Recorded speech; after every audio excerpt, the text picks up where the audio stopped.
Hello students, so good morning to all of you. आप सभी का स्वागत है हमारे वीडियो में क्लास 12th केमिस्ट्री।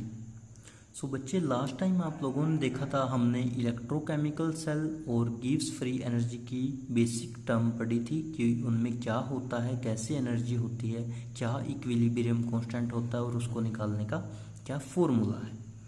अब आगे बढ़ते हैं। हमारा नेक्स्ट टॉपिक है कंडक्टेंस ऑफ इलेक्ट्रोलिटिक सॉल्यूशन। क्या है कि कंडक्टेंस बतानी है हमें इलेक्ट्रोलिटिक सॉल्यूशन की। आप लोग ये पहले पढ़ चुके हो, बट एक बार फिर से कर रहे हैं वो टॉपिक। देखिए, कहता हमारे पास इलेक्ट्रिकल रेजिस्टेंस होती है। इलेक्ट्रिकल रेजिस्टेंस क्या होती है? रेजिस्टेंस जिसको हम आर से शो करते हैं। रेजिस्टेंस का मतलब सिंपल ये है, जब मान लो किसी चीज़ में से करंट फ्लो कर रहा है और अचानक किसी चीज़ की वजह से वो करंट रुक जाता है या वो स्लो पड़ जाए, ठीक है, तो वो जिस चीज़ ने उस करंट को ऐसा किया है, उसकी प्रॉपर्टी को कम किया है या उसको रोक दिया है, उसे हम रेजिस्टेंस बोल देते हैं, जिसको हम आर से शो करते हैं और आर उसका सिंबल है। उसको मेज़र किया जाता है इन ओम्स में, यानी कि ओम अब इसकी क्या बन गई? यूनिट, जिसको हम ओम को ऐसे शो करते हैं, ठीक है। उसके बाद आती है इसकी एसआई यूनिट। कहता एसआई बेस यूनिट, देखिए क्या है? एसआई बेस यूनिट है इसकी किलोग्राम मीटर स्क्वायर स्लैश, यानी कि ओवर में साइमन क्यूब एस की। ये सारी चीज़ें बुक में भी लिखी हुई है, सो डोंट वरी, ठीक है। मेजर्ड बाय आल्सो, ये तो चलो ठीक है, कहता है इसके द्वारा, इसको ओम के द्वारा मेजर कर लिया जाता है। Measured by also Wheatstone bridge in physics. Wheatstone bridge हमारे पास एक टॉपिक होता है फिजिक्स के अंदर, सो कहता उस ब्रिज के थ्रू भी हम इसको मेजर कर सकते हैं।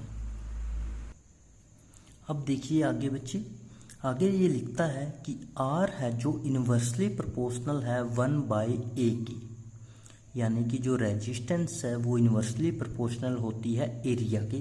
1/a का मतलब है यहाँ पे a means area, and r है जो वो डायरेक्टली प्रोपोर्शनल होती है लेंथ की, यानी कि लेंथ बढ़ेगी तो r भी बढ़ेगा, a घटेगा तो r बढ़ेगी, r बढ़ेगा तो a। ये एक दूसरे के इन्वर्सली प्रोपोर्शनल है और ये एक दूसरे के डायरेक्टली प्रोपोर्शनल है, ठीक है। L मीन्स लेंथ, R मतलब रेजिस्टेंस, A मतलब एरिया, R मीन्स रेजिस्टेंस।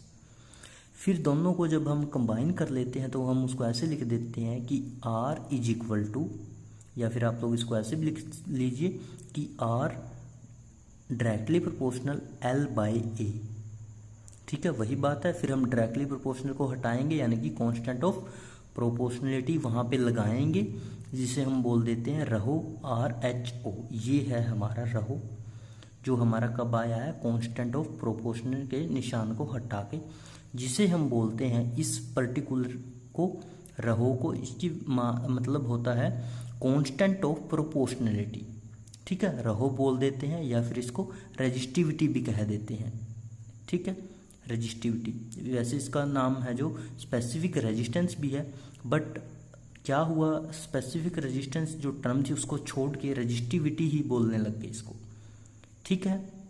अब देखिए इसकी रेजिस्टिविटी जो ये हमने बोली है, ये होती क्या है?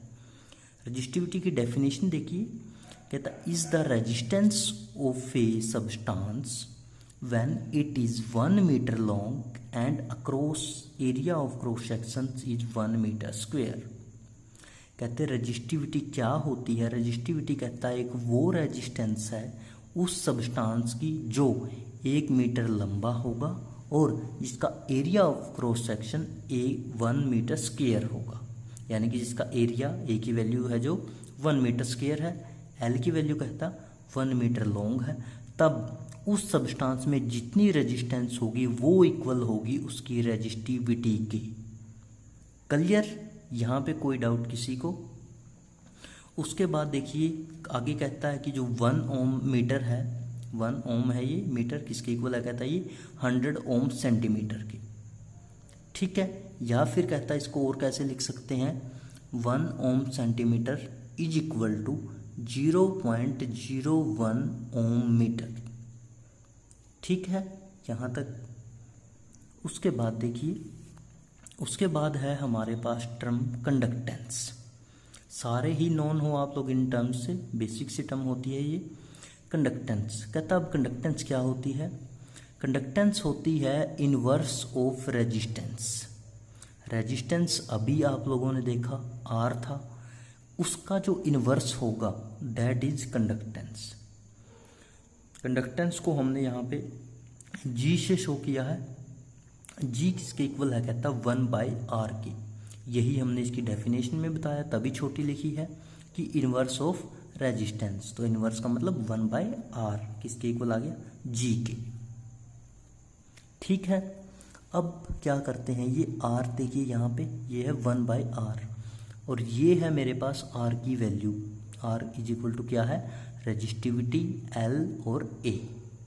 तो क्या मैं इस r की जगह पे अब क्या करूँ, ये वैल्यू पुट कर देता हूँ। तो ये जैसे ही वैल्यू पुट करेंगे तो r की वैल्यू क्या है? Resistivity L over A। तो यहाँ पे क्या लिखेंगे?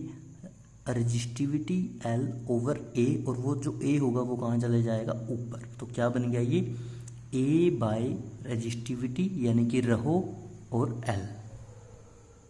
ठीक है, फिर एक नई टर्म हमने डाल दी इसमें, दैट इज के ए बाय एल। ये देखिए अब कहाँ से आएगी। पहले हम यूनिट देख लेते हैं इसकी रेजिस्टेंस की। कहता ऐसा यूनिट होती है जो इसकी होती है साइमन, या फिर जिसे हम बोल देते हैं ओम इनवर्स। ठीक है बच्चे, फिर बोलता है ये कंडक्टिविटी, जैसे रेजिस्टेंस की रेजिस्टिविटी थी वैसे ही कंडक्टेंस की कंडक्टिविटी होती है। अब ये कंडक्टिविटी क्या है देखिए, कंडक्टिविटी क्या है? The inverse of resistivity. कहता है रेजिस्टिविटी का जो इनवर्स है उसे हम क्या बोल देते हैं?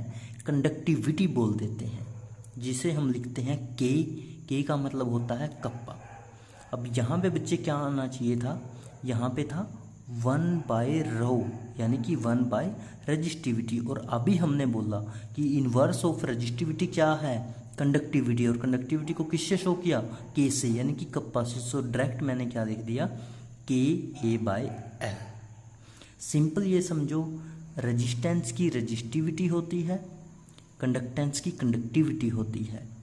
ठीक है, रेजिस्टेंस का पता है, रेजिस्टिविटी जब 1 मीटर लॉन्ग हो और 1 मीटर स्क्वायर उसका एरिया हो। ऐसे ही जो कंडक्टेंस है वो रेजिस्टेंस का अपोजिट होता है, और जो कंडक्टिविटी है वो रेजिस्टिविटी की अपोजिट होती है। ठीक है, तो अब हमारे पास क्या बन गया, इसकी यूनिट्स देख लीजिए। कंडक्टिविटी की ऐसा यूनिट होगी साइमन मीटर इनवर्स। फिर कहता साइमन मीटर इनवर्स भी यूज़ करते हैं, बट साइमन सेंटीमीटर इनवर्स भी यूज़ करते हैं। क्यों? क्योंकि हम लोग L है जो उसको 1 मीटर लेके चलते हैं या 1 सेंटीमीटर, और एरिया को 1 सेंटीमीटर स्क्वायर। ठीक है, तो ये थी हमारी टर्म रेजिस्टेंस, उसकी SI यूनिट, फिर रेजिस्टिविटी उसकी यूनिट, फिर कंडक्टेंस उसकी यूनिट, उसकी डेफिनेशन फॉर्मूला, और कंडक्टिविटी की definition formula, symbol and unit. ये बेसिक सी टर्म होती है, कई बार क्वेश्चन पेपर में पूछ ली जाती है। अब हम कुछ मेटल्स देखते हैं बच्चे।